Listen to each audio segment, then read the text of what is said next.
Chemical use TET 2019 killing concept का जो है तो क्वेश्चन पेपर स्टार्ट कर रहे हैं 2019 का। तो उसमें फर्स्ट क्वेश्चन है कि which one of the following pair is not correctly match has one word substitution of the for the given phrase.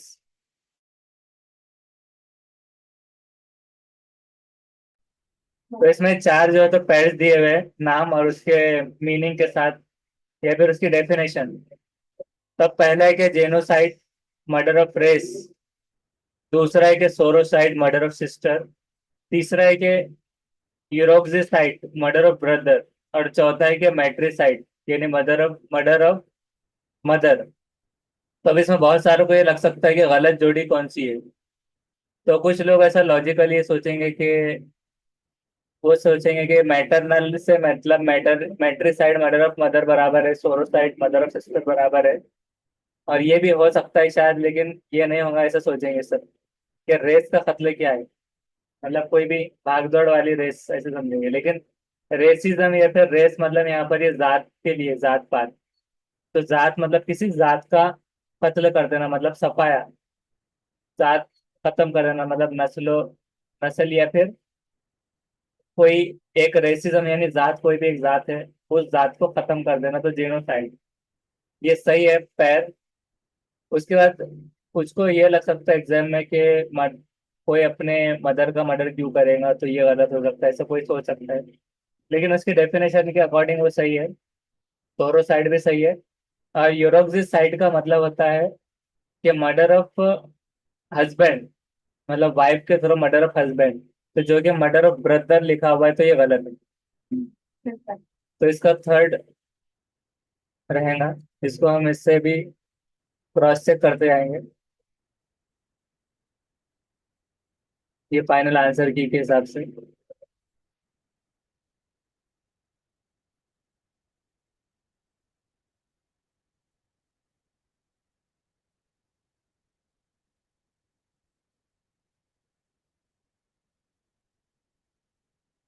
तो इसका सेट लिखा हुआ है अलग अलग। अब ये जो सेट है इसका सेट का नंबर इनको देख लेना होगा। इसका है बी, तो बी की सीरीज में देखना है, तो ये थर्ड है। Next question, the young one of a cat is kitten. Cat के बच्चे को किटन कहते हैं, तो young one of a frock, frock के बच्चे को क्या कहेंगे? Cat called. और किड जो है तो ये बकरी का बच्चा होता है, कौन किसका बच्चा होता है?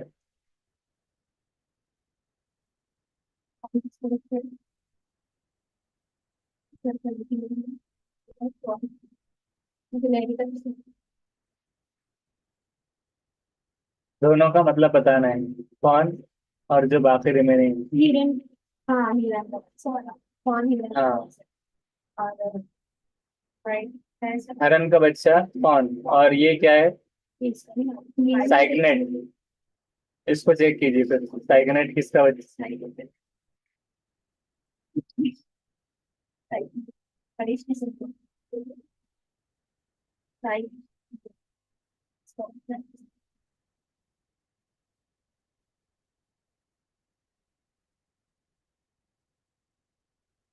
इसका बच्चा से किसका? हंस हाथी हंस का। हंस। हंस हाथी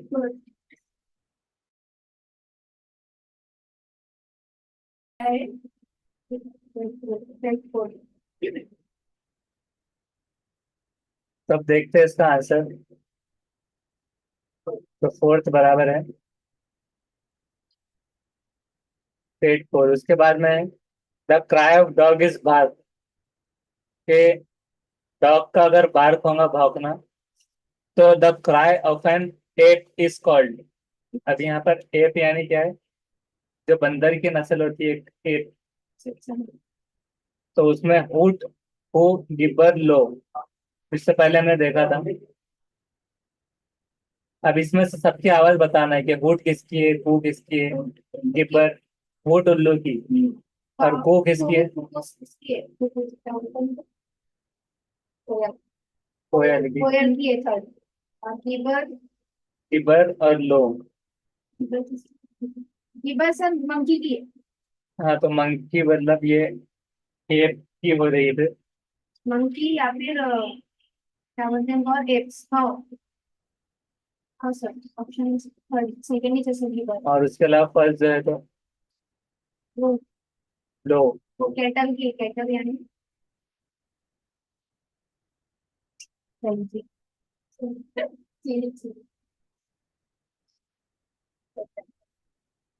तो इसमें इस तरह से निकलती है।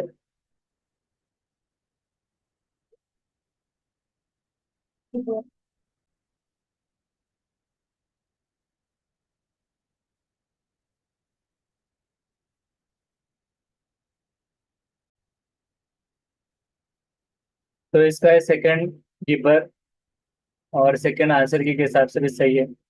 नेक्स्ट है Sudhir is afraid of books. Sudhir जो है तो डरता है बुक से, और उसकी फैमिली जो है तो सोचती है कि that he is suffering from. तो उसकी फैमिली सोचती है कि वो किससे जूझ रहा है। तो यहाँ पर ऑप्शन है कि एंड्रोफोबिया, लोगोफोबिया, बिब्लोफोबिया और हेडोनोफोबिया। तो अब इसके बारे में एक एक से बोलना है कि कौन से फोबिया को क्या कहते हैं। फोबिया मतलब होता है डर। अब एंड्रो, लोगो, बिब्लो और हेडोनो, इसके मतलब बताना है।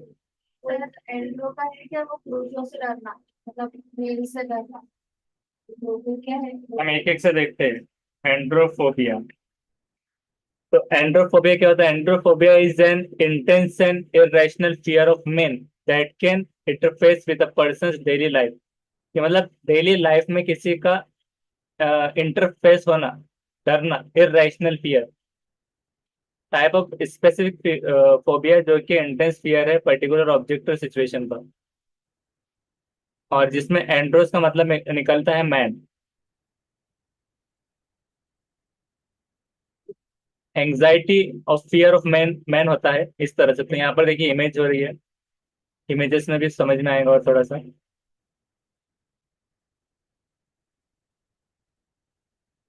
तो फियर ऑफ मैन, इस तरह से ये एंड्रोफोबिया हो जाता है। फिर उसके बाद में नेक्स्ट वाला है लोगोफोबिया। ये वाले अब पूछ रहा है तो आ भी सकता ही है, ऐसा नहीं कि बस डिसलेक्सिया वगैरह डिसग्राफिया, ये फोबियाज के ताल्लुक से भी आ सकते हैं। Obviously fear of words. Obviously fear of words मतलब क्या होता है कि साइंस ऑफ ग्लोसोफोबिया में include avoiding speaking in public at all cost, over preparing for social interaction, fearing judgment, experience extreme stress during a presentation, and only engaging in activities that do not require public speaking। तो इस तरह से ये होता है लोगोफोबिया,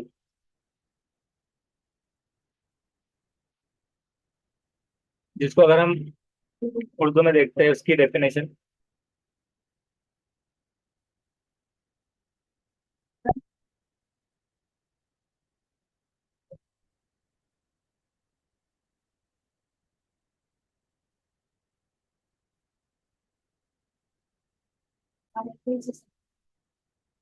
तभी आपने बहुत सारे ऐसे मतलब पॉलिटिशियन को उनको देखा होगा जो अपने स्पीच करते करते, मतलब पढ़ते पढ़ते में कुछ भी शब्द मुंह से निकाल लेते हैं। तो ये क्या है कि लोगोफोबिया एक स्टेट होती है जब आपको बहुत ज्यादा घबराहट होती है, एंग्जाइटी, और स्टार्ट करते हैं आप ट्रेम्बल जब कोई रीड करते हैं या राइट करते हैं कोई भी मिसस्पेल्ड या मिसयूज या प्रोनाउंस करने की वर्ड को।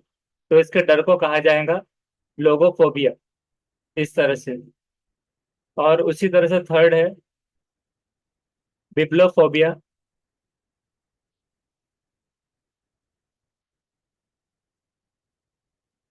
बिब्लोफोबिया क्या है कि people with bibliophobia may experience nervousness, shame और एम्बेरसमेंट और even panic when they think about और have to hold a book. कुछ अगर बुक पकड़ते तो बहुत ज्यादा उनको शर्म, एम्बेरसमेंट, नर्वसनेस, ये ऐसा आ सकता है। और they may also avoid books and places they where they might find them such as libraries, schools and stores.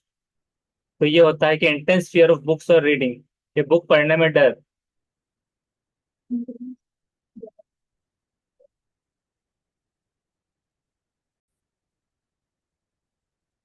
और एक चीज और याद रखना है, फोबिया मतलब डर है, और इसका अपोजिट जो आएगा एंटोनिम तो ये होगा बिब्लोफिलिया। कि उल्टा मतलब और दिलचस्पी बुक पढ़ने की, उसका उल्टा हो जाएंगे। तो ये कुछ कुछ सिनोनिम और एंटोनिम के बारे में भी याद रखते रहना है। तो पर्सन हेट्स फियर और डिस्ट्रस्ट बुक्स, ये भी आप रख सकते हैं एकदम सिंपल डेफिनेशन कि जो नफरत करता है, डरता है या डिस्ट्रस्ट करता है बुक्स पर भरोसा नहीं रखता, ऐसे चीजें। Fear of effect of book on have can have on society और कल्चर, तो ये चीज हो जाती है अनयूजुअल फोबिया ऑफ बुक्स। उसके बाद में नेक्स्ट हेडोनोफोबिया,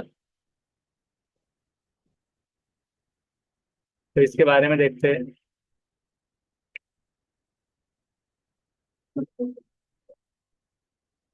हाँ, intense persistent fear of experiencing pleasure, ये क्या है, ग्रीक वर्ड से आया हेडोन, इसका मतलब होता है प्लेजर मतलब खुशी, और फोबिया मतलब होता है डर। तो persistent fear of experience pleasure, feel guilty होना एक्सपीरियंस प्लेजर का, डिफिकल्टी ब्रीथिंग सांस लेने में दुश्वारी, एंजाइटी डिप्रेशन, ये सारी चीजें इसमें आ सकती है।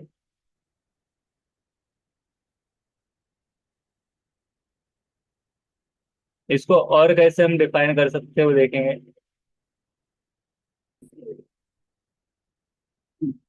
तो ये जो हेडोनोफोबिया है, तो हेडोनो जो है, तो ये प्लेजर से आया है और ये इसका मतलब है फोबस का फियर। तो अब इसमें ऐसा है कि इसमें ज्यादातर एंजाइटी होती है, डिफिकल्टी सांस लेने में, डिप्रेशन। अभी ऐसा कब होता है, टेंशन, ये गिल्टी भी कभी कभार, गिल्टी हो सकता है एक्सपीरियंस प्लेजर में, खुशी हासिल करते वक्त में। यहाँ तक कि अगर वो सही भी हो फिर भी उसको डर लगता है। तो गिल्ट इस तरह से भी आ सकती है कि कुछ बिलीफ है, या फिर ऐसा हो सकता है कि किसी को लगता है कि किसी को पेनफुल प्रॉब्लम हो रहा है, या फिर लाइफ इज बेस्ट अलाइव्ड एस्थेटिकली। तो इसका अपोजिट जो रहेगा हेडोनोफोबिया का, तो वो हो जाएगा हेडोनिज्म, जो कि जिंदगी का मकसद ही प्लेजर को बनाता है, खुशी को, आनंद को, मतलब एंजॉयमेंट को।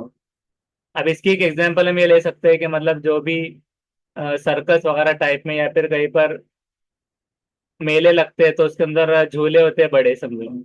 तब झूले में बैठना भी चाहता है इंसान और फिर चिल्लाता भी है, और मतलब जैसे ही ऊपर जाता है तो उसको बहुत ज्यादा डर लगता है, डर महसूस होता है, और वहीं पर उसको खुशी भी होती है। तो उस तरह से उसको वो कह सकते हैं हम कि हेडोनोफोबिया, कि खुशी आनंद लेने का डर में ये चीज आ जाएगी।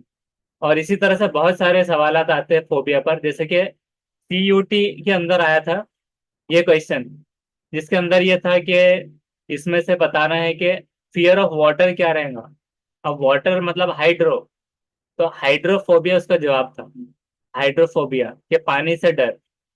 अब उसके अलावा जो दूसरे ऑप्शन थे उसका मतलब क्या था, ये थे कि क्लेप्टोफोबिया, ये फियर ऑफ स्टीलिंग, चोरी करने का डर, कि मतलब चोरी सामने लग कर सकता है लेकिन उसको डर लग रहा है चोरी करने में, तो क्लेप्टोफोबिया। या चोरी मतलब चोर नहीं हो, यानी कि किसी किसी को कैसे होता है कि अक्सर बच्चे चीटिंग कर रहे हैं, इसको बहुत डिफिकल्टी होती है कि कैसे करना, पकड़े जाएंगे वगैरह, उस तरह से। या फिर कुछ चोरी करना चाह रहा है सामने वाला, सपोज, यानी कि हालांकि वो जैसे कि हाइंस और डिलेमा की सिचुएशन रख लेते कि मैं भी चोरी नहीं किया था लेकिन चोरी करने में उसको डर लग रहा है, तो अगर हाइंस डर रहा है मतलब क्लेप्टोफोबिया उसको हो रहा है। होडो उसके बाद है कि होडोफोबिया, फियर ऑफ ट्रैवल, ट्रैवल करने का, सफर करने का डर। जैसे बहुत सारे लोग डरते हैं, अब जैसे सीटेट का उसका पेपर कहीं पर भी आ गया बाहर, ट्रैवलिंग में तबीयत खराब हो रही है चलते चलते, मतलब उनको डर लग रहा है वोमिटिंग का उसका, कि ट्रैवल नहीं कर पा रहे, बहुत ज्यादा फियर है, तो उनको कार अलग से स्पेशल लेके जाना पड़ रहा है वीआईपी ट्रीटमेंट देकर। तो होडोफोबिया फियर ऑफ ट्रैवल, इससे याद रख सकते हैं। और हेडोनोफोबिया जो है तो फियर ऑफ प्लेजर, जो कि अभी बताया गया। और ऐसे ही मतलब 500 टाइप के फोबिया है एक हिसाब से, तो इसकी स्टडी में रहना जरूरी है। जैसे कि जू फोबिया, फियर ऑफ एनिमल, जू मतलब एनिमल्स, जैसे जूलॉजी, बॉटनी। तो जू animals phobia, fear of animals. और इसके बाद में है gamophobia, fear of marriage commitment. तो गैमो, गैमो पढ़ लेना है, गैमोफोबिया इस तरह से कि मतलब मैरिज करने से, फियर ऑफ मैरिज और कमिटमेंट, कोई भी चीज देने से, मतलब ऐसे कि कमिटमेंट कर दिया मैरिज का तो अब जिम्मेदारी आ जाएंगी, जिंदगी पूरी खराब हो जाएंगी, रूइन हो जाएंगी लाइफ, इस तरह से। तो गैमोफोबिया। फिर उसके बाद में ओपीडी ओपिडियोफोबिया, फियर ऑफ स्नेक्स, जो सांपों से जिसको डर लगता है। तो ओफिडियोफोबिया, कि अगर मतलब लेटे लेटे समझ लो थोड़ा सा कोई वायर भी दिख गया चार्जर का ही, तो उसको सांप समझ के वो उछल लिया। उसी तरह से एरिथ्रोमोफोबिया, फियर ऑफ नंबर्स, के नंबर देखकर ही डर लगता है। या तो उल्टे पुल्टे दिखते होंगे या फिर नंबर की दिमाग में रह नहीं पाता कभी कभार। 6 पढ़ा तो कभी कभार लगता है कि 8 तो नहीं पढ़ा था। लेट्रोफोबिया, फियर ऑफ डॉक्टर्स, के डॉक्टर के पास जाने के डर, इंजेक्शन ना दे दे। मैजेरियोफोबिया, फियर ऑफ कुकिंग, खाना पकाने का डर। अब ये डर किसी भी वजह से हो सकता है, मतलब बातें सुनने का डर, नमक ज्यादा कम होने का डर, हाथ जलने का डर, कुछ भी हो सकता है। ऑरिनोथोफोबिया, फियर ऑफ बर्ड्स, बर्ड से डर लगना, चोंच से, कहा पकड़ के चोंच से खाना जाए बुरा। एटेलोफोबिया, फियर ऑफ इम्परफेक्शन, इम्परफेक्शन होने का मतलब कुछ लोग ऐसे होते हैं कि डेयरिंग होती है कि नहीं भी आता तो करने की कोशिश करते हैं, और कुछ ऐसे होते हैं कि फियर ऑफ इम्परफेक्शन, के इम्परफेक्ट कहीं ना कहीं दिमाग में लगता है कि परफेक्ट नहीं हूँ। फियर ऑफ इम्परफेक्शन, कि उसको लगता है मैं नीम हकीम हूँ तो खतरे जान जरूर बन जाऊंगा। उसके बाद फियर ऑफ स्लीप, तो सोमेनोफोबिया, सोमेनोफोबिया, तो फियर ऑफ स्लीप, सोने से डर, सो गए तो ऐसा लगता है कि भूत टांग पकड़ के उठा के फेंकेगा या कोई देख रहा है। फिर ओढ़कर सो गए तो ऐसा लगता है कि मतलब कोई अचानक से जो है तो कंबल खींच के आपको बोलेगा, सामने आ जाए। तो इस तरह से सोमेनोफोबिया, फियर ऑफ स्लीप, कुछ भी हो सकता है मतलब डर सोते वक्त में। उसके बाद में फिलोफो फिलोफोबिया, फियर ऑफ लव, किसी को लगता है कि फियर ऑफ लव में सामने वाला धोखा देगा, ऐसे करेगा। फिर उसके बाद में एरिकोफोबिया, फियर ऑफ स्पाइडर्स, स्पाइडर्स का डर, कि मकड़ियों से डर लगता है कि मकड़ी खाना जाए, कहीं स्पाइडरमैन ना बन जाए, फिर इधर उधर भागते फिरना पड़े। कुछ भी उसका रीजन हो सकता है। फिर उसके बाद में क्रोमोफोबिया, फियर ऑफ कलर्स, कलर्स का फियर, डर। अब कलर से क्यों डर लगेगा? क्रोमोफोबिया, कलर से कैसे डर लग सकता है? कि कलर चूज करने का हो सकता है, या तो कि कलर्स को चूज करना हो। अब कभी कभार बच्चों में कितना सर होता हाँ ये चीजें भी हो सकता है। ये कलर शायद मेरे लिए खतरनाक है, कोई दिमाग में बिठा ले कि रेड जो है लाल नींबू के टाइप में, पीला नींबू, कुछ भी ऐसा हो गया, तो इससे मतलब डर है मुझे। हाँ ब्लैक का डर बहुत सारों को लगता है। इससे एक एग्जाम्पल, बहुत सारे ब्लैक नहीं पहनते, कभी कभार उनको लगता है ब्लैक पहन लूंगा तो जान पर हमला आ जाएगा, कुछ भी हो जाएगा, ऐसा उनके दिमाग में बैठा हो सकता है। फिर उसके बाद में गायनोफोबिया, फियर ऑफ वुमेन, जैसे कि मेन का था, मेन का क्या था फियर, इससे पहले हमने जो देखा था क्वेश्चन में, एंड्रोफोबिया और गायनोफोबिया, फियर ऑफ वुमेन। तो फियर ऑफ वुमेन वो उसका ही उल्टा, वुमेन से फियर, के मतलब अ, किसी भी किस्म से हो सकता है। फिर उसके बाद में डाइस्टी डाइस्टी की फोबिया, मतलब फियर ऑफ एक्सीडेंट्स, एक्सीडेंट होने का डर, गाड़ी निकाली तो डर दिमाग में कि कहीं एक्सीडेंट ना हो जाए, इस तरह से। तो ये चीज हो सकती है। और बहुत सारे टाइप के फोबिया हो सकते हैं, फोबिया मतलब डर होता है, तो इसके बारे में यानी कि मतलब तकरीबन 400-500 टाइप के फोबिया है। जैसे कि देखिए, astrophobia, fear of thunder and lightning, के जो बिजली कड़कने से उससे डर लगता है कि जैसे ही बिजली चमकी तो सामने वाले को लगता है कि अब मेरे ऊपर भी गिर सकती है। फियर ऑफ रेन, ओम्ब्रोफोबिया, रेन, बारिश हो जाएंगी तो बारिश होने का डर, बहुत सारों को ऐसा डर लगता है कि बारिश ना हो जाए। फिर उसके बाद फियर ऑफ ट्रीज, डेंड्रोफोबिया, दरख्तों से डर। ऐसे अजीब किस्म के लोग हैं, मतलब डर कितना टाइप के हैं, देखिए। Fear of dogs, cynophobia, equinophobia, fear of horses. अब इसमें टीटी सीटेड का फोबिया नहीं आया बस, वो भी आना चाहिए था। Fear of frogs, ranidaphobia, fear of amphibians, batrachophobia, इस तरह से। फिर उसके बाद मेडिकल ट्रीटमेंट से रिलेटेड जो है, fear of blood injury medical terms में, तो ये फिर उसके बाद में ट्राइपेनोफोबिया, फियर ऑफ इंजेक्शन और नीडलिंग, जिसमें हमने कहा था अभी, तो ट्राइपोनोफोबिया उसको कहा जाएगा, इंजेक्शन का। फियर ऑफ डेंटिस्ट और डेंटल प्रोसीजर में dentophobia. Fear of blood, haemophobia. Fear to doctors और मेडिकल ट्रीटमेंट, लेट्रोफोबिया। तो इसी तरह से सिचुएशन के फोबिया इस तरह से है। ग्लोबोफोबिया, फियर ऑफ बलून्स और इन्फ्लेटेबल ऑब्जेक्ट्स, जो फ्लैट नहीं है तो उसका डर। ग्लोबो, तो ग्लोब से बना ग्लोब, गोल, गोल आकार में, फियर ऑफ बलून्स और इन्फ्लेटेबल ऑब्जेक्ट्स। और उसके बाद में claustrophobia, fear of confined spaces. Agoraphobia, fear of open और crowded spaces. Hodophobia, fear of traveller road. उसके बाद में जो अदर फोबियास है, जैसे कि choking certain foods, loud noises and drowning. तो इसके फोबिया से इसके एक एक स्क्रीनशॉट लेते जाइए। ये हाइड्रोफोबिया, इसके एग्जांपल देखिए इमेजेस के तौर पे भी है। ओम्ब्रोफोबिया, डेंड्रोफोबिया, रेंडाफोबिया, साइनोफोबिया, एनिमल के फोबियास, इक्विनोफोबिया, पेट्रोफोबिया। इस तरह से होमोफोबिया, डेंटोफोबिया, साइनोफोबिया, लेट्रोफोबिया, ग्लाइसोफोबिया। फिर एरोफोबिया, जिसको प्लेन में बैठकर डर लगता है, तो एरोफोबिया, एग्रोफोबिया, क्लॉस्ट्रोफोबिया, फोनोफोबिया, जिसको आवाज वगैरह से थोड़ा सा वो है, और स्यूडोपेगिया, इस तरह से कुछ है ये, टैसोलोफोबिया और सिब्लोफोबिया। ये बहुत सारे देखिए, फियर ऑफ बाथिंग और वॉशिंग, फियर ऑफ इंसेक्ट्स और कॉस। ऐसे 500 की लिस्ट है तकरीबन, जिसमें से आपको कुछ भी आ सकता है ये सारा। तो इसके फोबियाज के ताल्लुक से ये कर लेना है। ये देखिए यहाँ पर ऊपर जो लिंक है, ये देखकर जाइए, ट्रॉगली.com health list of phobias and types. ट्रॉगली.com, ये वाला, इसको देखकर वहां से देख लीजिए आप। तो उसके बाद में next, fill in the blanks with the suitable word. Life is to death and pleasure is to. के फिल इन द ब्लैंक्स करना है खाली जगह पर सुटेबल वर्ड से, कि जिंदगी जो है, लाइफ इज टू डेथ, जिंदगी मरने के लिए है। As pleasure it to, as pleasure it to suffering, pain, poverty, anguish. अब इसमें कभी कभार ऐसा होता है कि हमको पता करना होता है कि इनके मतलब क्या है। पहले सफर मतलब, सफरिंग मतलब क्या होता है, पेन क्या होता है, तकलीफ, पॉवर्टी मतलब गुर्बत। अब एंग्विश मतलब क्या है, क्या है?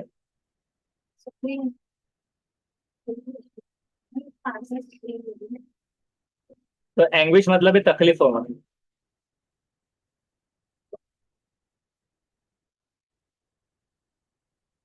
English, उसी तरह से सफर होना कोई भी चीज से।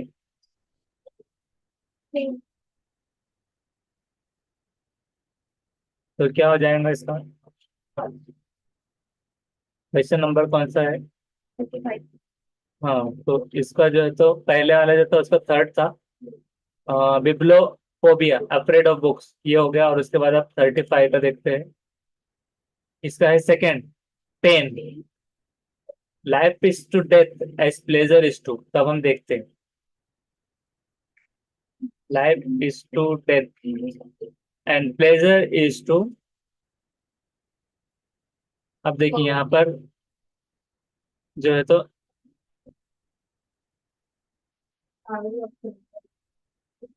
Pleasure is to pain, right answer.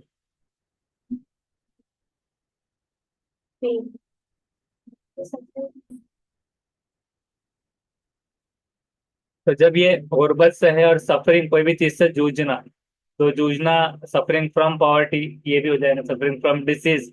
लेकिन life is to death as pleasure is to pain, कि आनंद, अगर लाइफ इसका एंटोनिम के हिसाब से पूछा गया, लाइफ जिंदगी, मौत, तो खुशी का क्या हो जाएगा, दुख, सुख दुख, ऐसा। तो प्लेजर इज टू पेन, इस तरह से इसका सही जवाब आ जाएगा। तो इसको हम देखते हैं 35 का सेकंड। उसके बाद choose the correct meaning of the underlined idioms in the sentence.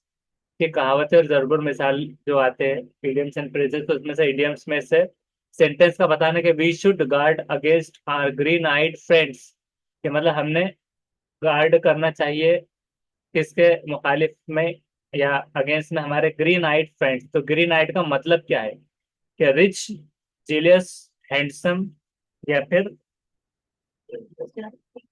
Enthusiastic.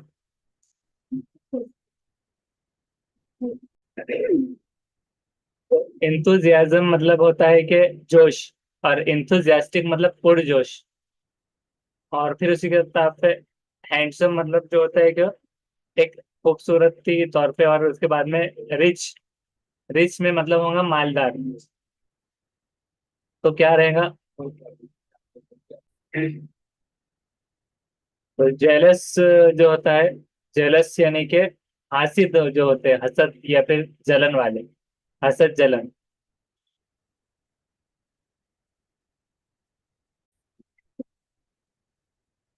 तो अब यहाँ पर ग्रीन आइड क्यों कहा गया? अक्सर जैसे कि ग्रीन मतलब क्या होता है, पॉइजन में भी देखते हैं पॉइजन। ग्रीन मतलब हमारे दिमाग में क्या आएगा, बहुत सारों के, कि ग्रीन मतलब बहुत अच्छा सदाबहार, लेकिन ग्रीन मतलब ये नहीं। जैसे कि पॉइजन जो होता है, तो पॉइजन भी पॉइजनेबल वे में, जैसे कि ब्लैक आइड मतलब आमतौर से ब्लैक आइड, ऐसे नहीं कि उसे ग्रीन आइड मतलब आंखें मतलब ग्रीन है, या फिर अच्छा सोचना मतलब ग्रीन का सिग्नल एक होता है कि अच्छे में भी आता है। और जो नीला होता है, नीला भी जहर में आता है, जहर, जहर में नीला। लेकिन ग्रीन ग्रीन आइड मतलब इसको कहा गया कि जो नजर लगाएंगे या हासिद है। अब पुरजोश क्यों रहेगा? और क्योंकि हमें बचाना चाहिए, वी शुड गार्ड अगेंस्ट, कि हमें बचाना चाहिए, गार्ड, तहफुज करना चाहिए against our green eyed friends, के हसद जलन रखने वाले फ्रेंड्स से, we should guard against our green eyed friends. तो इसमें ये मुहावरे का मतलब ये होता है।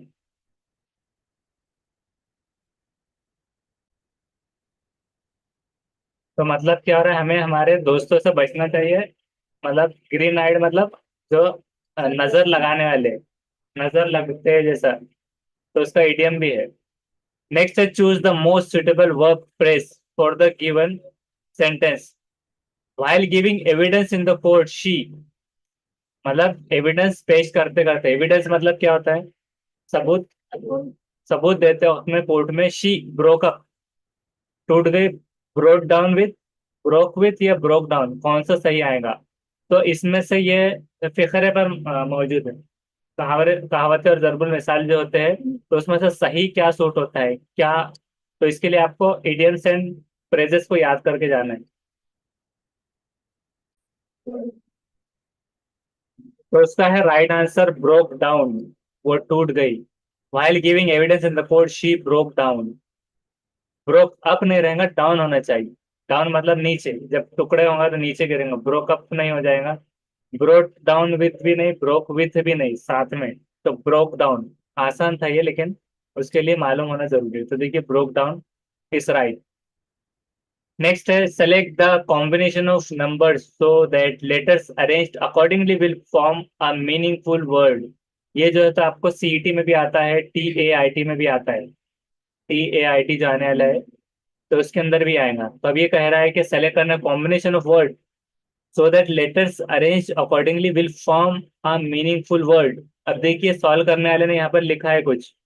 तो अब ये रूस जा इस तरह लिखा हुआ है, 1 2 3 4 5 ऐसा नंबर लिखा है, जिसमें SUGAR अगर लगा दिया जाए, 3 2 4 5 1, 3 2 4 5 1 कहाँ पर है?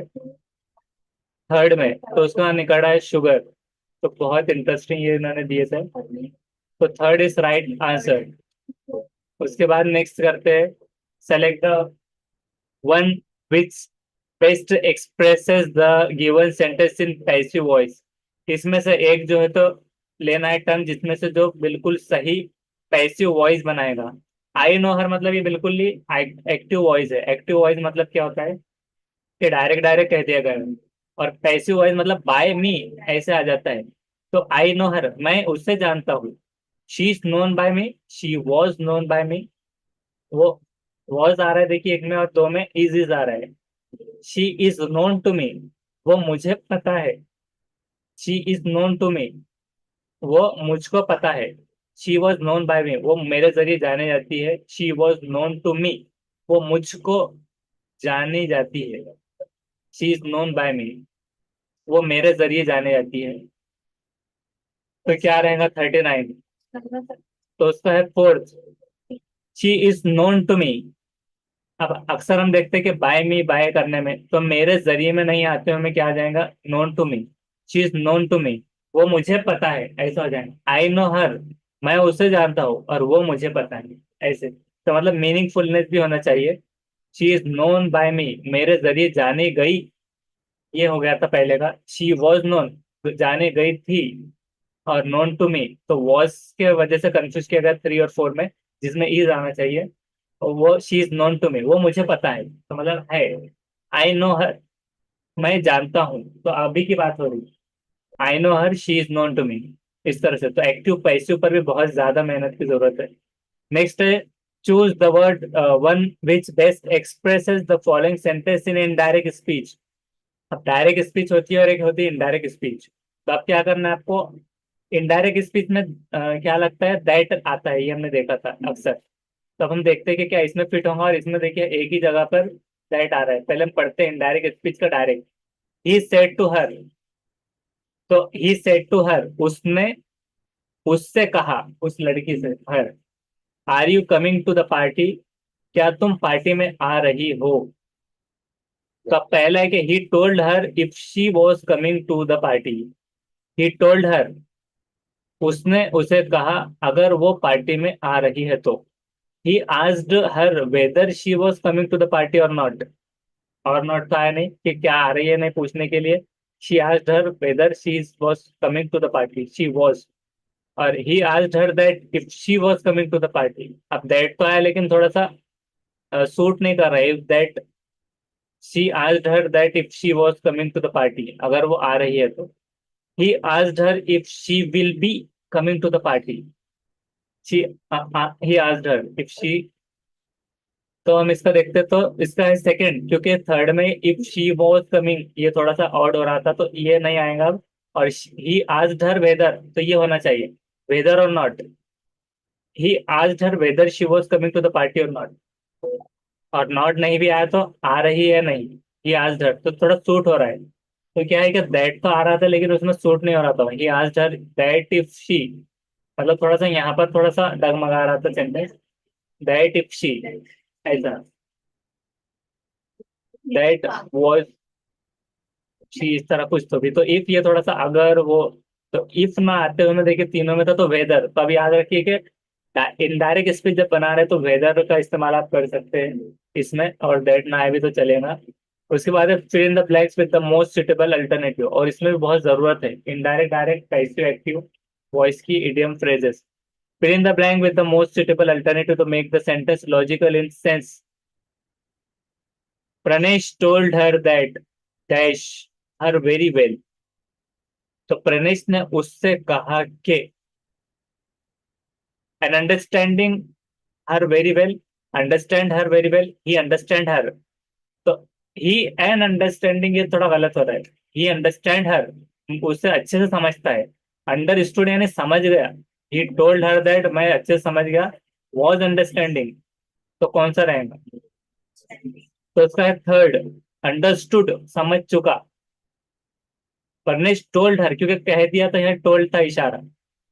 टोल्ड, उसने कह दिया उसे कि दैट ही अंडरस्टूड, वो समझ चुका उसे, हर वेरी वेल, बहुत अच्छे से। अंडरस्टैंड मतलब सिर्फ समझना होता है, अंडरस्टैंडिंग मतलब आप समझ रहे हैं, और अंडरस्टूड समझ चुका। इसलिए नेक्स्ट है, choose the most suitable alternative in the accordance with the correct use of tense. Tense के हिसाब से सही अल्टरनेटिव क्या है। Sanjana did not cook her breakfast yet, कि संजना ने अभी तक did not cook her breakfast yet, अब तक नहीं बनाई। Sanjana has cooked her breakfast yet, अब तक बना चुकी है, तो गलत हो गया। Sanjana has not cooked her breakfast yet, has not cooked. एक इसमें कंफ्यूजन है, एक पहले में Sanjana has not been cooked, तो हैज नॉट बीन जब भी आता है तो कुकिंग हो जाता है, तो ये फोर्थ भी गलत हो गया सपोज। तब वन एंड थर्ड, अब हो सकता है कि लॉजिक से दूसरा भी निकल सकता है, लेकिन फर्स्ट एंड थर्ड हमको आमतौर से डायरेक्ट डायरेक्ट दिख रहा है, तो हम देखेंगे। उसका है थर्ड, कि डिड नॉट मतलब नहीं बना चुकी, ब्रेकफास्ट यट, तो डिड नॉट कुक, तो खत्म हो जाने में आ जाता है डिड। यस आई डिड, कर चुका, तो कर चुका में नहीं था, हैज नॉट कुक्ड, तो अब तक नहीं, हैज नॉट का इस्तेमाल। संजना, क्योंकि नाम आया singular, has not cooked her breakfast yet, अब तक वो नहीं बनाई। इस तरह तो दो तो बिल्कुल भी थे नहीं, और डिड से हो गया कंप्लीशन में। और अब तक नहीं बनाने में फिर हैज नॉट आ गया। इसके लिए टेंसेस की पिछली वीडियो देख लीजिए, अजरुद्दीन शेख डालकर। प्लेलिस्ट में आना है यूट्यूब पर, और प्लेलिस्ट से फिर वो टेंसेस के ऊपर जो अलग अलग है और दूसरे भी है सब्जेक्ट्स को करते आना है cover. Choose the most correct alternative to complete the following sentence. के अल्टरनेटिव लेना है इसमें से मोस्ट करेक्ट कंप्लीट करना फॉलोइंग सेंटेंस को। सेंटेंस ये कि for modern man there are number of diseases. आम जो अभी आज का जो इंसान है उसके लिए बहुत सारे नंबर ऑफ डिसीजेस है। टू सफर फ्रॉम, देखिए सफरिंग कब आ गया, डिसीजेस से जूझना, जूझने के लिए। To suffer from, for suffering, to suffer and suffering from. कि for modern man there are number of diseases to suffer from, जिसके जरिए जूझा जा सकता है। डिसीजेस फॉर सफरिंग, सफरिंग के लिए, तो एंजॉयमेंट के लिए फॉर हो जा रहा है। To suffer, diseases to suffer, और सफरिंग फ्रॉम तो हो रहा है। तो वन थर्ड में भी दिख रहा है अक्सर, और उसी की तरह पे वन रहेगा इसका सही जवाब। कि टू सफर फ्रॉम, जूझने के लिए। अब क्या हो जाएगा कंप्लीट के फॉर मॉडर्न मैन, कि आज के आदमी के लिए बहुत सारे नंबर ऑफ डिसीजेज है टू सफर फ्रॉम। जैसे कि हमने देखा था ना, बहुत सारे डर है, बहुत सारे फोबिया है, बहुत सारे पढ़ाई के क्षमताएं, कठिनाइयां हैं। तो डिसीजेज भी लामहदूद है। टू सफर फ्रॉम, जूझने के लिए, जिससे वो जूझ सकता है। टू सफर मतलब ऐसा है कि करने के लिए। तो वो जो मतलब आमतौर से कोई चीज करने के लिए हुक्माना वे में आ रहा है इसलिए नहीं होगा। For suffering in for stuffing, for enjoyment, तो ये मतलब ऐसा हो रहा है कि पर्पजफुली कोई काम कर रहा है इसलिए नहीं होगा। और सफरिंग फ्रॉम क्यों नहीं होगा, ये भी वही हो रहा है कि जिससे जैसे कि एंजॉयमेंट करना, कि सफरिंग फ्रॉम कि जिससे वो जूझ रहे हैं ऑलरेडी। तो टू सफर फ्रॉम, जिससे वो जूझ सकते हैं। नेक्स्ट है fill in the blank with the most suitable alternative. I have not written to her, मैंने नहीं लिखा उसे। Before she left for America, I have not written to her, उसे मैंने नहीं लिखा। After she left for America, since she left for America, और her for तो बिल्कुल नहीं होगा। Since she left, I have not written to her since she left. Since मतलब जब से लेकर अब तक। आप कोई कोई दुकानों पे आ जाता है लिखकर सिंस।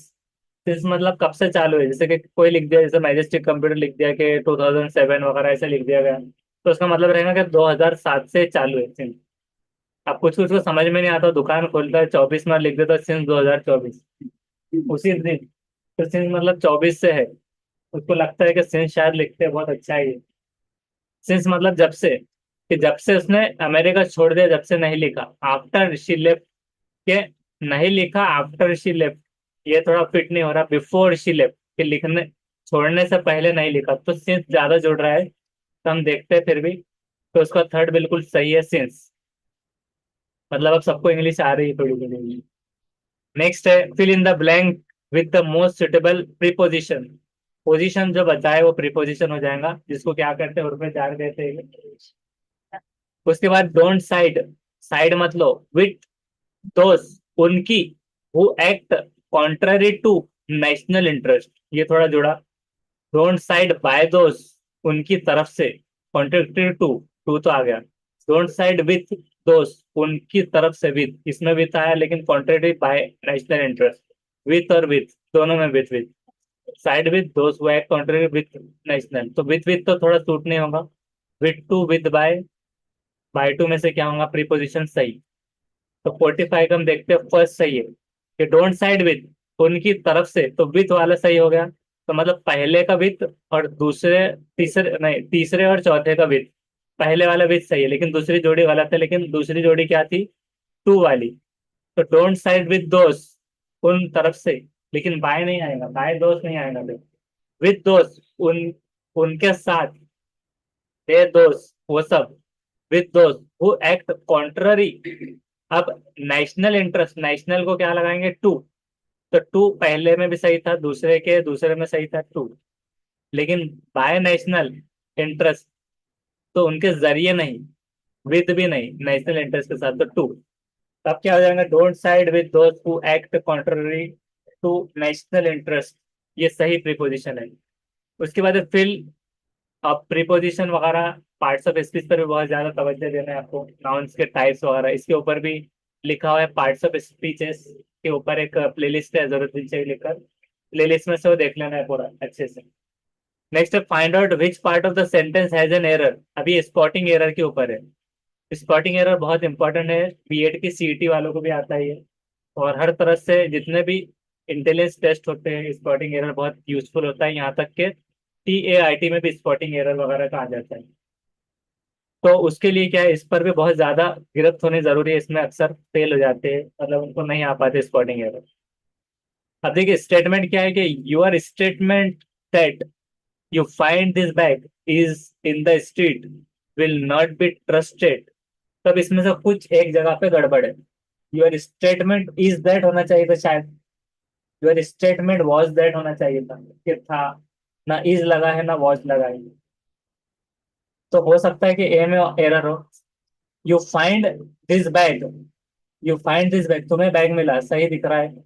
इन द स्ट्रीट, गली में, विल नॉट बी ट्रस्टेड, तो बी में भी हो सकता है एक तो। ट्रस्ट हो सकता है सर, ट्रस्टेड। अब इसमें उन्होंने ए बी सी डी देना चाहिए था, तो ए बी ऐसा दिया है। तो अभी देखते हैं इसमें आंसर उन्होंने क्या दिया है। इसको दिया है सेकेंड, जो कि बी। तो शायद ये डी को कहना चाह रहे होंगे, विल नॉट बी ट्रस्टेड, मतलब बी बी मिलाकर, दो be, will not be trusted, ये वाला। तो सेकंड सही है, मतलब इसमें लगता कुछ भी ऐसे कि योर स्टेटमेंट वाज दैट, हमको ऐसा लग रहा था, is that, your statement that, मतलब ऐसा जा रहा है फिर कि your statement that you find this bag, मतलब कॉमा देकर ऐसे फिट करे तो बराबर बैठ रहा है। तो विल नॉट बी ट्रस्टेड, नहीं, विल नॉट के साथ में नहीं किया जाएगा, विल नॉट बी ट्रस्टेड। तो ये भी बहुत, इसको प्रैक्टिस की जरूरत होती है। Choose the grammatically correct sentence, grammatically जो करेक्ट है।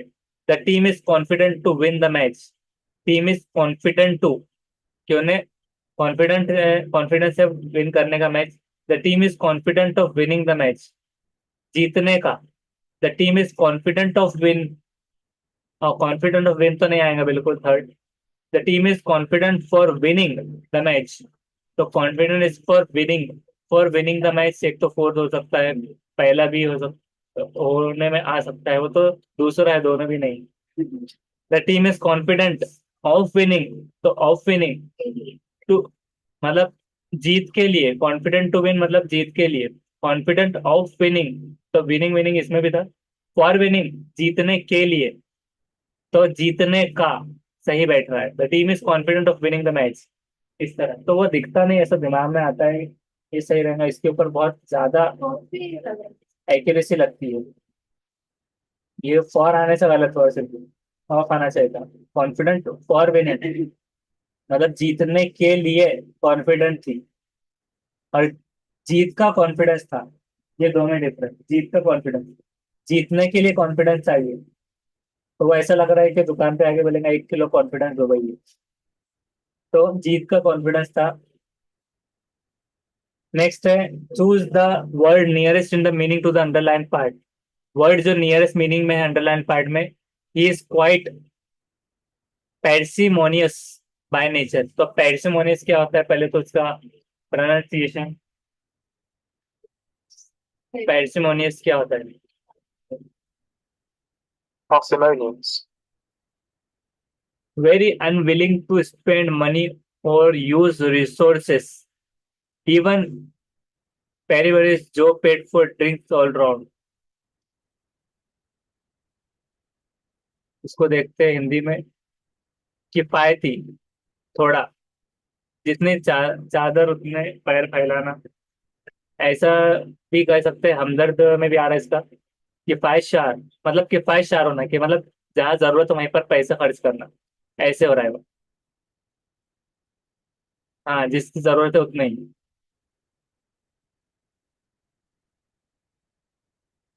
यानी एक होता है कि जैकेट बिक रहा है, कितने में भी ले लो, 1 लाख 2 लाख, किसका भी जैकेट बिका। और एक होता है कि नहीं, जितनी जरूरत है, मतलब वो हिसाब से जितना जरूरी है उतना ही करना, तो ये हो जा रहा है। तो अब क्या है, वॉइस वॉइड पेरेमोनियस को तो हमने देख लिया, बाय नेचर। तो क्रूएल मतलब क्या होता है, क्रूल, उसका प्रोनाउंसिएशन कैसा आ जाएगा, क्रूल आता है।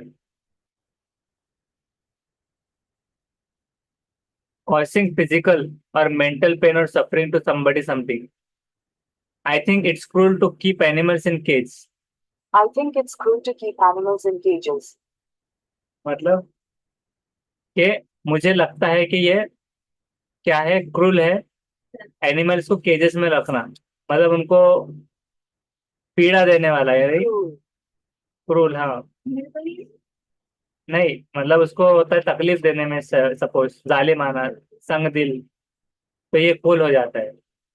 Zalimana. हाँ सही, राइट। गूगल सही बताया। तो क्रूल मतलब ये जालिमाना। अब हॉटी मतलब क्या होता है, haughty, S O double T नहीं, मगरूर। वही समझी। Hari. तो उसको दो पढ़ लेना है, हॉटी, Hari. मगरूर। Magarur. तो हॉडी, उसका प्रोनाउंसिएशन एक बार और देख लेना है। गुरु ने मतलब हाँ, गुरूर वाला मगरूर, हॉटी, ऐसा नहीं, Haughty. ऐसे। Haughty.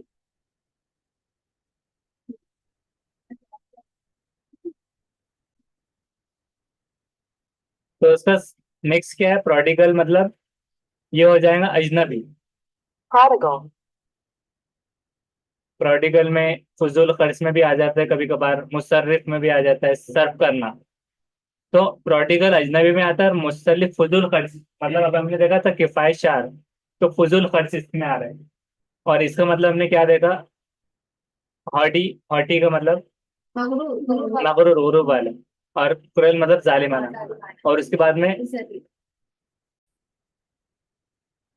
तो फोर्थ का है माइजरली। माइजरली मतलब हो रहा है कि कंजूस।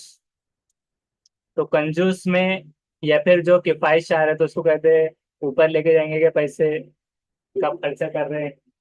या फिर ऐसा भी होता है कभी कभार के कुछ सीटेड टीटी वाले कैंडिडेट ऐसे होते हैं कि 2-3 लाख 4 लाख तो वहां भरने के लिए रेडी होते हैं, पास होने, समझो। सेटिंग में फंसते भी बहुत सारे, जैसे टीटी घोटाला हुआ था पहले। और कुछ ऐसे होते हैं कि 25-30 लाख देने को रेडी होते हैं, लेकिन वो कंजूसी पढ़ने के करते हैं, मतलब थोड़ी सी क्लास लगा देने या फिर पढ़ लेने कुछ भी चीज में।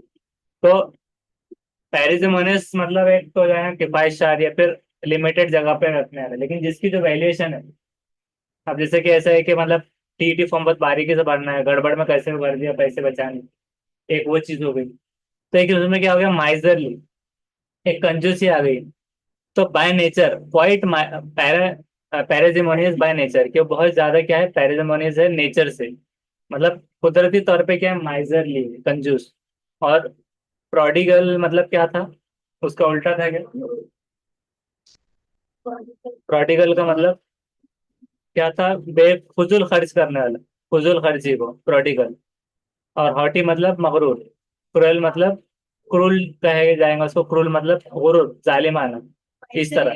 तो इसका आ जाएगा माइजरली, क्योंकि बचाने में था ये पैसे, तो उस हिसाब से फोर्थ। नेक्स्ट है choose the appropriate alternative to fill in the blanks. तो फिल करना है अल्टरनेटिव।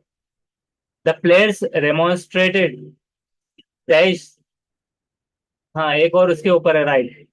सेलेक्ट द वर्ल्ड, अब इसमें वर्ल्ड दुनिया को सेलेक्ट कर लो लिख दिए, सेलेक्ट द वर्ड आना चाहिए था एल के बजाय, which is closest to the opposite in meaning to the underline word. कि सही वर्ड पहचाने, he appears to be a phony person. Phony तो मतलब ऐसा डायरेक्टली हमको लगता है कभी कभार फोन से फोनेटिक वगैरह ऐसा फोनी, तो अब फोनी का ये मतलब क्या होगा, ही अपियर्स टू बी, वो किस तरह से लगता है, ब्यूटीफुल, अनरीड, जेन्युइन, अगली। तो अगली मतलब नापसंदीदा में आ जाएगा, जेन्युइन जो होता है। तो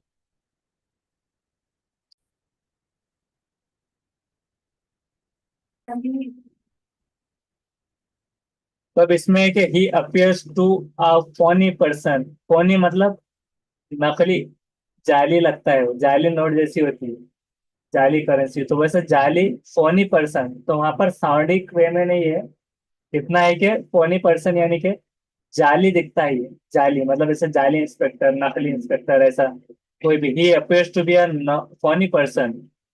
कोई कोई ऐसा कहावत हम बोलते हैं, अरे नकली आदमी, ऐसे नहीं, इस तरह।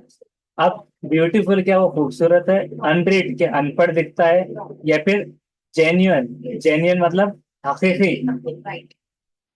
तो उसका अपोजिट पूछ रहा है, और अगली मतलब बदसूरत। तो फौनी जब जाली है तो उसका हकीकी, तो जेन्युइन, तो जेन्युइन आ जाएगा। उसको कैसे पढ़ना है, जे न्यू अन, जेन्युइन, इस तरह प्रोनाउंसिएशन कर दो। उसके बाद है choose the appropriate alternative, fill in the blanks, the players demonstrated the umpire dash is partiality. Players ने क्या किया, डेमोन्स्ट्रेटेड का पहले मतलब आपको बताना है, डेमोन्स्ट्रेटेड का मतलब क्या हो, हम देखते हैं डेमोन्स्ट्रेटेड का मतलब।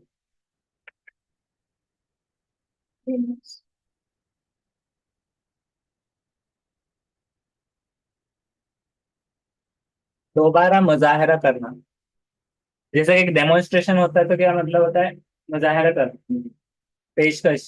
और डेमोन्स्ट्रेटेड क्या होगा, remonstrated, डेमोन्स्ट्रेटेड, हाँ, remonstrated, डेमोन्स्ट्रेटेड तो क्या होगा उसका मतलब, बोलिए। दोबारा मुजाहिरा किया, दोबारा मुजाहरा किया, राइट। तो इस तरह से आ जाएगा, या एतराज करने में भी आ जाता है, कभी कभार शिकायत करने में आता है डेमोन्स्ट्रेट, एहतजाज करने में भी आता है डेमोन्स्ट्रेट। तो दोबारा मुजाहरा करना, तो इस तरह से। और अगर डेमोन्स्ट्रेट आता था तो क्या आता था, अगर आर की जगह पर डी आ जाता तो डेमोन्स्ट्रेटेड आता था, demonstrated, तो डेमोन्स्ट्रेटेड, और उसका मतलब क्या आता था, बोलिए। मुजाहिरा किया, मुजाहरा किया, राइट। तो इसमें आ जाएगा डेमोन्स्ट्रेटेड, उन्होंने क्या किया, प्लेयर्स ने डेमोन्स्ट्रेटेड, दोबारा मुजाहरा किया, किसका, विद द अंपायर, अंपायर के साथ, टू द अंपायर, अंपायर को, तो डैश इज पार्शियलिटी। तब देखिए विथ नहीं, क्योंकि पार्शियलिटी किसने किया, अंपायर ने, कि उसने पार्शियलिटी करते में किसी को फेल बता दे, किसको बोला सही है, तो उन्होंने विथ तो नहीं आएगा, टू आ जाएगा। Demonstrated to the umpire with his partiality, with his partiality, उसकी पार्शियलिटी के साथ, या अगेंस्ट हिज पार्शियलिटी, उसकी पार्शियलिटी के खिलाफ। तो ये दो चीजों में ये है, तो हम देखते हैं। अभी देखिए 49 का थर्ड था जेन्युइन, और उसके बाद 50 का है टू सेकेंड, जो कि demonstrated with the umpire against his partiality, तो अगेंस्ट आना चाहिए उसमें, लेकिन टू द अंपायर, अंपायर को मुजाहरा किया में फिर नहीं आ रहा, विद द अंपायर, अंपायर के साथ उन्होंने दोबारा मुजाहरा किया अगेंस्ट हिज पार्शियलिटी, उसकी पार्शियलिटी के लिए, इस तरह। तो ये फिट हो रहा है इसमें, तो सेकंड रैंक। नेक्स्ट है, आप देखिए पैसेज को रीड करेंगे और फिर उसको पढ़कर दिमाग में रखेंगे और उसके जवाब देना, ये फास्ट हो जाता है उल्टा, इसका ये आसान है पैसेज। तो पढ़ते हैं, Ernest Rutherford was the son of a Scot immigrant to New Zealand. His parents had 12 children. कि एरन्स रुदरफोर्ड क्या थे, was the son of Scot immigrant थे, इमिग्रेंट के सन थे टू न्यूजीलैंड से। His parents had 12 children, उसके parents को 12 children थे, of whom Ernest was the fourth, जिसमें से अर्नेस्ट की हम जो बात कर रहे हैं चौथा था। His education was in the state primary school from which children at the age of 13 could get grants of scholarship to secondary schools and to the universities. उसका एजुकेशन, तालीम उसकी स्टेट प्राइमरी स्कूल में हुई थी, जहां पर बच्चों को एज की 13 की एज से दाखिला दिया जाता था, और उसी तरह से ग्रांट होती थी इनको स्कॉलरशिप सेकेंडरी स्कूल में, और उसी के साथ साथ यूनिवर्सिटीज में भी। Rutherford had no intention of following an academic career. Rutherford को क्या था, कोई भी जो है तो क्या नहीं था, इंटेंशन नहीं था एकेडमिक करियर का, इंटेंशन उसका इरादा नहीं था आगे एकेडमिक करियर में बनाने का। He was no book worm, इतना ज्यादा बुक वगैरह नहीं पढ़ता था। He was good in any rough and tumble and in team football players, तो वो ज्यादातर फुटबॉल वगैरह में ज्यादा माहिर था। But he was good at Latin and he had a passion of music and a mechanical bent of mind. Musical वगैरह में ज्यादा थोड़ा सा अच्छा था वो, गुड लैटिन थे उसकी, और बेंट ऑफ माइंड के हिसाब से at Nelson College, state boarding school. Nelson College में एक स्टेट बोर्डिंग स्कूल में he was an outstanding pupil, एक शागिर्द था अच्छा, बहुत ज्यादा माहिर। He set for scholarship to Canterbury College and this was because of because his masters expected it of him, कि उनके मास्टर्स ने एक्सपेक्ट किया कि इसको ये कॉलेज बहुत अच्छा है स्कॉलरशिप वगैरह मिलने के हिसाब से, एंड ही वॉन इट, और उसने वो जीत भी लिया. There Rutherford as a student was fascinated by Herd's work on radio waves, and he began to conduct his own experiment in the clock room of the college. तो clock room में college के जो उसने experiments किया, where the students hung their gown, जहाँ पर gone वो लटकाते थे बच्चे. तब इसमें से क्या है, Rutherford was his parents only था कि फोर्थ था, तो हमने देखा फोर्थ. तो हम देखते हैं 51 का क्या, थर्ड बिल्कुल से फोर्थ. नेल्सन कॉलेज वो क्या था, कॉलेज इन इंग्लैंड था, school in the United State, या state boarding school in New Zealand, कौन सा था, तो उसका था फर्स्ट बराबर सही. स्टेट बोर्डिंग स्कूल था न्यूजीलैंड में. Rutherford set for scholarship test because, क्यों उसको मिला स्कॉलरशिप, क्यों, कि आउटस्टैंडिंग स्टूडेंट था. तो 53 का जो है तो फोर्थ है, इतना ज्यादा वो तो नहीं था. Masters want him to that, कि मास्टर ने चाहा स्कॉलरशिप, सेट स्कॉलरशिप बैठा. Rutherford carried out his own private experiment in, private experiment कहाँ पर किया उसने, कि corner of clock room, corner corner of room. तो क्लॉक रूम तो हमने पढ़ा था, कौन सा कॉलेज मगर, सेंट बरी या नेल्सन, तो बराबर फर्स्ट है नेल्सन कॉलेज. उसके बाद में next, the phrase mechanical bent का मतलब क्या है, कि रुदरफोर्ड क्या था, थोड़ा सा मैकेनिकल था, डिवाइड ऑफ ह्यूमन वार्म था, emotion feeling, did things as and lived as thoughtless as machine, had an aptitude at the science of machinery. तो क्या था इसका है फोर्थ. ये क्या था, had an aptitude for the science of machinery, machinery के साइंस के हिसाब से उसका एप्टीट्यूड लेवल अच्छा था, थिंकिंग का लेवल. उसका मतलब ये था मैकेनिकली बेंड, इस तरह से, क्वाइट मैकेनिकल नहीं था, साइंस मशीनरी एप्टीट्यूड था. उसके बाद है देखिए, choose the correct spelled word, millionaire, millionaire, millionaire और मिलीनियर.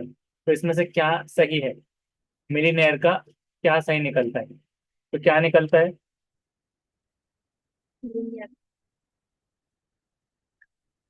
देखिए यहाँ पर आ रहा है मिलीनियर. तो एम के अंदर में है एक आई, दो आई, उसके बीच में है दो एल, मिली, मिलियन, और AIRE, मिलीनियर, करोड़ पति. Right.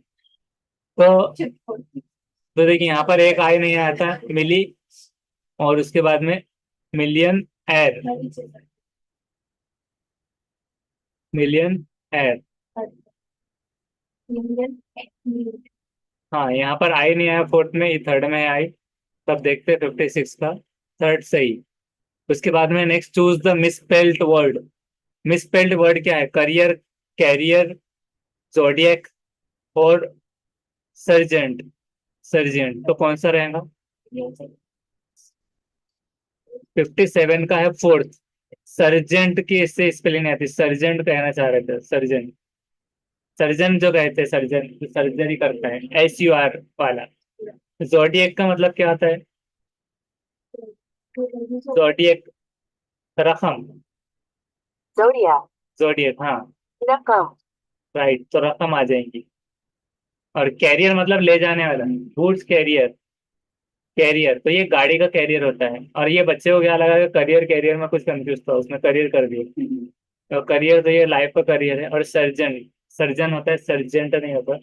Choose the correct alternative, fill in the blanks. He bought an ice cream, ice cream तो नहीं होगा, द आइसक्रीम भी नहीं होगा, तो एन आएगा क्या, देखते हैं. हाँ तो फर्स्ट सही है, एन आइसक्रीम. उसके बाद choose the correct question tag from the given sentence. I shall phone you tomorrow, shall I, क्या मैं करूँ, शैलेंट आई, नहीं कर सकता क्या, शैंट आई, क्या नहीं करूंगा, शैंट, शैंटेड आई. तो फर्स्ट शैल आई, तो इसका फोर्थ है शांता. आंसर की गलत है, उसका शांतता ही नहीं है, बल्कि ये है कि देखिए इसमें भी है क्वेश्चन टैग जो इस्तेमाल होगा, I shall phone you tomorrow, is shall I. इस तरह अगर ऐसे कोई क्वेश्चन आते हैं जिसको आप अ, मतलब सीटेड में, तो उसकी फ्री मार्किंग मिल जाती है. इसमें नहीं आया तो उन्होंने कर देते, लेकिन इसमें उन्होंने उसका जवाब गलत बताया. नेक्स्ट है, name the underlined subordinate clause. What you said is absolutely correct, तुमने जो कहा वो बिल्कुल दुरुस्त है। तो इसमें से कौन सा रहेगा? व्हाट यू सेड, इसकी तरफ तुमने जो कहा, what you said adjective clause है, रिलेटिव या फिर नाउन क्लॉज है कि या एडवर्ब क्लॉज है? कौन सा क्लॉज रहेगा इसका? उसका है first, noun clause. What you said, what you said तुमने जो कहा, तो मतलब जो कहा तो उसको नाउन क्लॉज के अंदर आ जा रहा है, यू आया उसके अंदर। इसके क्लॉजेस के बारे में बहुत अच्छा पढ़ना है, इसमें भी बहुत कंफ्यूजन होता है। ये हो गया इडियम फ्रेजेस हो गया, फिर उसके बाद में क्वेश्चन टैग्स हो गया, फिर उसी तरह से डायरेक्ट सेंटेंस, इनडायरेक्ट सेंटेंस, और असर्टिव और पैसिव, बहुत सारे चीजें उसमें, प्रीपोजिशन पूरा का पूरा इंग्लिश। तो इस तरह से ही रहेंगे। तो इसको नेक्स्ट हम क्लास में